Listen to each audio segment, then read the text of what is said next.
Früher dieses Schul-T-Shirt, wo wir mit zwei kleinen Jungs oder Mädels dran saßen, was an einem. Ja, voll ausgefüllt. Da saß der Sohn da. Ich stand davor nur. Das kann nicht sein. 60 Euro. Ja, 60. Das war nur Arme. Schrecke nicht, wa? Das kann nicht sein.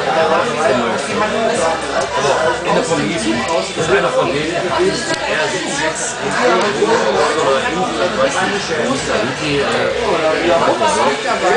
er hat seine Schüler, seine Freunde und seine Schülermutter.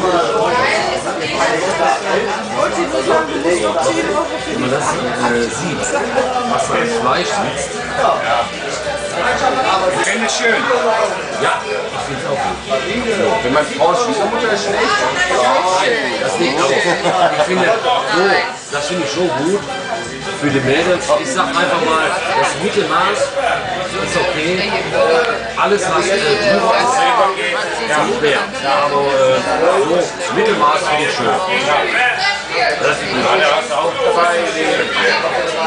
Ich sag mal, wenn man die Mädels heute sieht in der Welt, ist nicht mehr. Ich sag mal, die können normalerweise die in der Profiklasse starten, die könnten in der Herrenklasse 1 starten und in der Amateurklasse. Die sind so massig, da sagt man,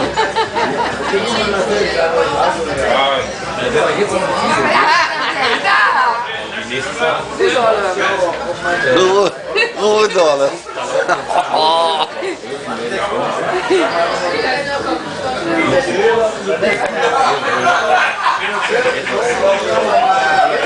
Ja. Was du siehst, wie Leute da rundlaufen.